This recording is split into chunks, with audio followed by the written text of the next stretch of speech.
जय मसीह की। प्रभु यीशु मसीह के मधुर नाम में आप सबों को मेरा नमस्कार। एक बार फिर से परमेश्वर ने आपसे रूबरू होकर कुछ और बातें परमेश्वर के वचन से संबंधित करने का अवसर मेरे जीवन में दिया। इसके लिए मैं परमेश्वर पिता का हृदय से आभारी हूँ। हम लगभग अंत के दिनों के नज़दीक हैं और निकट भविष्य में कई बातें होनी हैं। उन्हीं बातों में से चंद बातें मैं आपके सामने प्रकाशित वाक्य की पुस्तक से रखना चाहता हूँ। हम धीरे धीरे आगे और भी गहराइयों को हम समझने का प्रयास करेंगे। जो मेरे विचार हैं, जो प्रकाशन परमेश्वर की ओर से मुझे मिला है, मैं उन बातों को आपके सामने में रखना चाहता हूँ। और ये ज़रूरी नहीं कि मेरे विचारों से सारे लोग सहमत हों। हो सकता है आपके विचार अलग होंगे, किसी और के विचार अलग होंगे, लेकिन परमेश्वर का वचन सत्य है। सबका सारांश कुल मिलाकर एक होना चाहिए। निकट भविष्य में होने वाली घटनाओं के बारे में मैं आपसे चर्चा करना चाहता हूँ। मेरे प्यारों, हम जैसा कि इन दिनों को हम देख रहे हैं, हम कई लोग ये कहते हैं कि हम अंत के निकट पहुँच चुके हैं, कई कहते हैं हम रैप्चर होने वाला है। लेकिन रैप्चर होने से पहले कई घटनाएं हैं, कई बातें हैं जो शास्त्र के अनुसार इस पृथ्वी पर होना है। उन्हीं बातों को मैं धर्मशास्त्र के माध्यम से मैं आपको बताना चाहता हूँ। मत्ती के सुसमाचार में यदि हम 24 अध्याय के 3 से लेकर के 7 वचन तक यदि हम पढ़ते हैं, यीशु मसीह के पास चेले आए और कहने लगे, प्रभु अंत के दिनों का क्या चिन्ह होगा? तब परमेश्वर ने, प्रभु यीशु मसीह ने 3 वचन से लेकर के 7 वचन तक कुछ बातों को कहा है। पवित्र शास्त्र बाइबल के बारे में यदि हम देखें तो शास्त्र एक बहुत ही अनोखी पुस्तक है। जी हाँ, बाइबल धर्मशास्त्र अपने आप में एक अनोखी पुस्तक है। यह पवित्र शास्त्र परमेश्वर की प्रेरणा से लिखा गया है। इसी कारण इसे हम परमेश्वर का वचन भी कहते हैं। इस अनोखी पुस्तक में सृष्टि की रचना परमेश्वर ने कैसे की, मनुष्य की उत्पत्ति कैसे हुई, पाप इस जगत में कैसे आया, मनुष्य मरता क्यों है, वह सदैव जीवित क्यों नहीं रहता, प्रभु यीशु मसीह कौन है, वह जगत में क्यों आया, यीशु मसीह के जगत में आने का क्या कारण था, और जगत में आकर क्रूस पर वह क्यों मर गया, वह पुनः कैसे जीवित हो उठा, पापों की क्षमा कैसे प्राप्त हो सकती है, अनंत जीवन क्या है, स्वर्ग और नरक क्या है। इस प्रकार अनेक बातों की सत्य और संपूर्ण जानकारी हमें धर्मशास्त्र से मिलती है। मित्रों, सृष्टि की उत्पत्ति से लेकर सृष्टि का विनाश, फिर नया आकाश और नई पृथ्वी की उत्पत्ति आदि बातों का वर्णन बहुत ही स्पष्टता के साथ परमेश्वर ने हमें धर्मशास्त्र के अनुसार दिया है। मित्रों, भविष्य में होने वाली घटनाओं को जानने के लिए हमारी उत्सुकता बढ़ जाती है कि भविष्य में क्या घटने वाला है।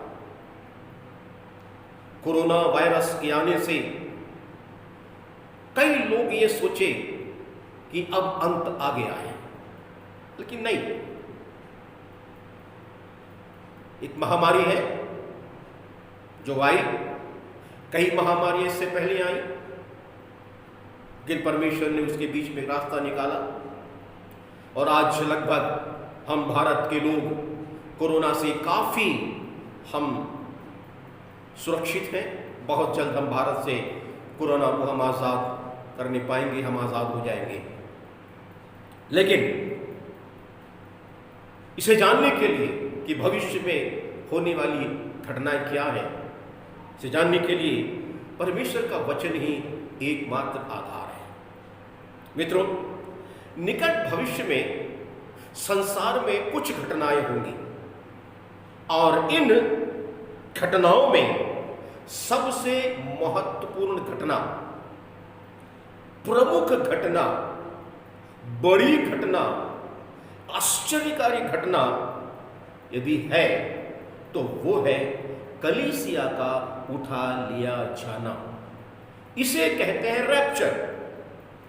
इस घटना के तहत प्रभु यीशु मसीह किसी भी क्षण, चाहे वो मुझको इस वक्त आप सुन रहे होंगे, इसी वक्त वो आ सकता है, कल के दिन वो आ सकता है, 10 वर्षों के बाद वो आ सकता है, कभी भी वो आ सकता है। मध्याकाश में प्रभु यीशु मसीह स्वर्ग से उतरकर इस पृथ्वी पर आएंगे और उसी क्षण जो विश्वासी प्रभु में सो गए हैं वे सब जीवित हो जाएंगे और जो विश्वासी उस समय पृथ्वी पर जीवित होंगे वे पल भर में बदल जाएंगे। अर्थात उन्हें एक नई अविनाशी देह प्राप्त होगी और इस प्रकार सब विश्वासी मध्य आकाश में प्रभु यीशु मसीह के साथ रहने के लिए प्रस्थान करेंगे। ये महत्वपूर्ण घटना, पहली घटना होगी निकट भविष्य में और इसका आधार है पहला थिस्सलुनीकियों की पत्री, उसका 4था अध्याय 13 से लेकर के 18 वचन तक। दूसरी बात, इसके पश्चात जब कलीसिया आसमान में उठा ली जाएगी, इसके पश्चात विश्वासियों के साथ क्या होगा? इसके पश्चात विश्वासियों के कार्यों का न्याय होगा।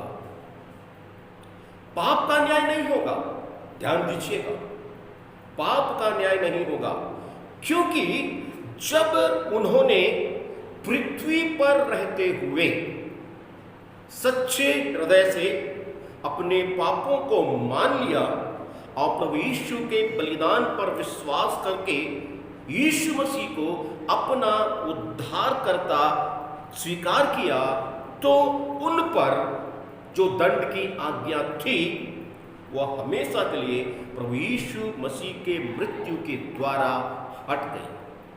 सो मध्य आकाश में यह जो न्याय होगा वह इस बात का होगा कि अनुग्रह से उद्धार प्राप्त करने के पश्चात विश्वासियों ने जो मसीह में मध्याकाश में हैं उन्होंने प्रभु के लिए किस प्रकार का कार्य किया और इसका आधार है पहला कुरिन्थियों की पत्री, उसका 3 अध्याय, उसके 10 से लेकर के 15 वचन तक। इसके बाद जिस वक्त कलीसिया मध्याकाश में उठा ली जाएगी, अर्थात प्रभु यीशु के सच्चे विश्वासी जो संपूर्ण विश्व में पाए जाते हैं, ठीक उसी समय पृथ्वी पर 7 वर्षों का महाक्लेश होगा। इसे हम ग्रेट ट्रिब्यूलेशन के नाम से जानते हैं। जब कलीसिया मध्याकाश में उठा ली जाएगी सच्चे विश्वासी जो कहलाते हुए प्रभु के साथ मध्याकाश में उठा लिए जाएंगे, तब इस पृथ्वी पर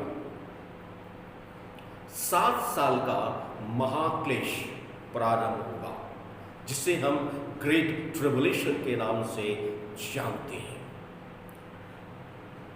प्रकाशित वाक्य के 5वें अध्याय से लेकर 19वें अध्याय में वर्णित पीड़ाएं, घटनाएं इसी अवधि में, इसी दौरान पृथ्वी पर आएंगी। महाक्लेश की अवधि या महाक्लेश का जो समय होगा मित्रों, ये 7 वर्ष का होगा, और ये अवधि या ये समय जो होगा ये 2 हिस्सों में बराबर बराबर बटी हुई होगी। पहला हिस्सा 3.5 वर्षों का और दूसरा हिस्सा भी 3.5 वर्षों का। और महाक्लेश के भीषण समय के दरमियान प्रभु की सच्ची कलीसिया, अर्थात हर एक विश्वासी जो सच्चा है, हर एक विश्वासी जो सच्चा है, जो कलीसिया के अंदर होगा, वो कलीसिया, परमेश्वर की सच्ची कलीसिया पृथ्वी पर नहीं होगी। मित्रों, इसके पश्चात सच्चे विश्वासी अर्थात कलीसिया मध्य आकाश में उठा लिए जाने के बाद, महाक्लेश के प्रारंभ होते ही, कलीसिया के उठाए जाने के बाद और महाक्लेश के आरंभ होते ही संसार में ख्रिस्त विरोधी प्रकट होगा, अर्थात एंटी क्राइस्ट प्रकट होगा। मित्रों, वर्तमान समय में यह एंटी क्राइस्ट अदृश्य रूप से कार्य कर रहा है, अर्थात उसकी आत्मा कार्य कर रही है, परंतु महाक्लेश के दौरान वो प्रकट रूप में कार्य करेगा। और इसका प्रमाण मिलता है 2 थिस्सलुनीकि की पत्री, उसका 2 अध्याय 1 से लेकर के 12 वचन तक, और पहला यूहन्ना की पत्री उसकी 4 अध्याय 1 से लेकर के उसके 6वें वचन तक। मित्रों, महाक्लेश की अवधि अर्थात 7 वर्ष के समाप्त होने के बाद प्रभु यीशु मसीह अपने विश्वासियों के साथ वापस इस पृथ्वी पर आएंगे। मत्ती का सुसमाचार उसके 24 अध्याय उसके 30 वचन के आधार पर, और जकरिया की पुस्तक उसके 14 अध्याय उसके 4 वचन के आधार पर। महाक्लेश के पश्चात जो लोग पृथ्वी पर बचे रहेंगे, प्रभु उनका न्याय करेगा। इस्राएलियों का एवं अन्य जाति राष्ट्रों का प्रभु यीशु मसीह न्याय करेगा, और इसका आधार है मत्ती का सुसमाचार 25 अध्याय 31 से लेकर के 46 वर्ष तक। फिर इसके तुरंत बाद प्रभु यीशु मसीह 1000 वर्ष का राज्य इस पृथ्वी पर स्थापित करेगा।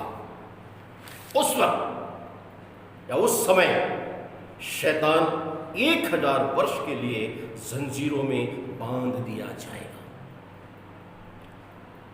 प्रकाशित वाक्य 20 अध्याय उसका 1 से लेकर 3 वचन तक। इस कारण यह शांति और धार्मिकता का राज्य भी कहलाएगा।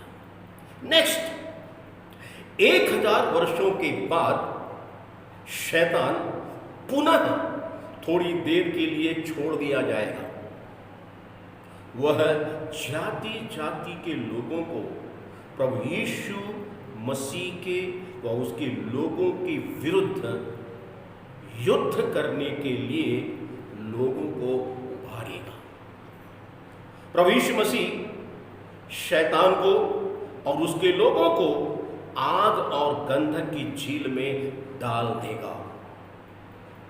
प्रकाशित वाक्य की पुस्तक उसके 20 अध्याय उसके 7 से लेकर के 10 वचन तक। और नेक्स्ट जो होगा, श्वेत सिंहासन का अंतिम न्याय, जिसमें जगत की उत्पत्ति से लेकर अंतिम दिन तक जितने अविश्वासी दशा में मरे हैं, उन्हें वह आग और गंधक की झील में डाल देगा।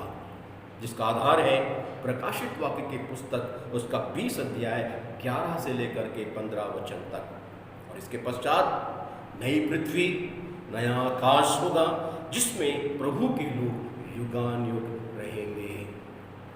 ये है निकट भविष्य में घटने वाली घटनाएं और प्रकाशित वाक्य की पुस्तक का सारांश। तो मित्रों, बहुत जल्दी ये घटनाएं इस पृथ्वी पर घटने वाली हैं। प्रभु यीशु मसीह अपनी कलीसिया को लेने के लिए बहुत जल्द मध्याकाश में आने वाला है। क्या हम उसके आगमन के लिए अपने आप को तैयार करके रखे हैं? क्या हम जो सच्चे विश्वासी कहलाते हैं उसके आगमन के लिए हमने अपने आप को तैयार किया हुआ है? समय नहीं है मित्रों, समय खत्म होता चला जा रहा है, समय बीतता चला जा रहा है।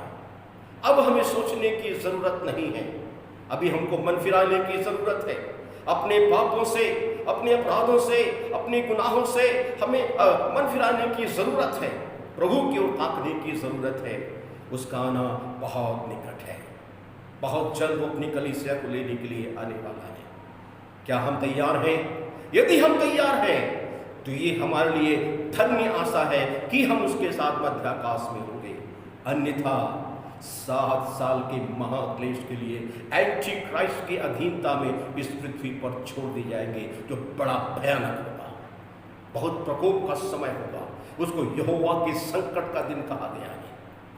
मेरे मित्रों, उस महाक्लेश से बचने का एक रास्ता है, प्रभु यीशु मसीह पर विश्वास करें। आगे और भी हम कुछ बातों को देखेंगे और इस रीति से हम इसको सीरियल वाइज हम इसको करते चले जाएंगे, ताकि और भी हम भिन्न बातों को आपको हम दिखा सकें। इतने इन वचनों के लिए मैं परमेश्वर पिता का हृदय से आभारी हूँ और आप सबों को मैं धन्यवाद देता हूँ कि आपने अपने समय को निकालकर इस वचन को देखने का आपने कृपा दृष्टि की है। परमेश्वर आप सबों को आशीष दे। धन्यवाद। May God bless you all.